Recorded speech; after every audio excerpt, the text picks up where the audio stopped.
ഞാൻ വിളിച്ചെന്തിനാന്ന് മനസ്സിലായോ? ഒരു കല്യാണം നടക്കുന്നുണ്ടല്ലോ, അതാണ് ഉദ്ദേശം. അതെ, അത് തന്നെയാണ് ഉദ്ദേശം. ഈ വരുന്ന 17-ാം തീയതിയാണ് കല്യാണം. ഞങ്ങളുടെ കുടുംബക്ഷേത്രത്തിൽ വെച്ചാണ്. ഞങ്ങളുടെ ഫാമിലി മാത്രമേ ഉള്ളൂ. നീ വരണം. ഞാൻ ഉറപ്പില്ല, ഞാൻ ശ്രമിക്കാം. ശ്രമിച്ചാൽ പോരാ, നീ എന്തായാലും വരണം. പറ്റിക്കരുത്. ഞാൻ നോക്കാം. അല്ല, നീ ചെക്കനാരാന്ന് ചോദിച്ചില്ലല്ലോ. I am sorry. ആരാ ചെക്കനാരാ? ചെക്കനെൻ്റെ ചേട്ടനാ. ചേട്ടനോ? ആടോ, എൻ്റെ ചേട്ടൻ്റെ കല്യാണം. പെണ്ണിൻ്റെ വീട് ചോറ്റാനിക്കര. അവരെല്ലാവരും രാവിലെ തന്നെ എത്തും. ഞങ്ങൾ നേരെ അമ്പലത്തിലേക്ക് പോകും. ഫാമിലി മാത്രമേ ഉണ്ടാവുള്ളൂ.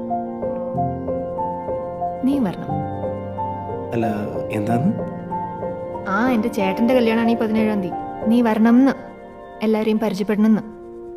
വരില്ലേ? ഉറപ്പായിട്ടും. ഞാൻ ലൊക്കേഷൻ വാട്സാപ്പ് ചെയ്യും. അല്ല, വാട്സപ്പ് നമ്പർ ഇതല്ല. അറിയാം, ഞാൻ ഇടയ്ക്ക് ഡീപ്പ് എടുത്ത് നോക്കാറുണ്ട്.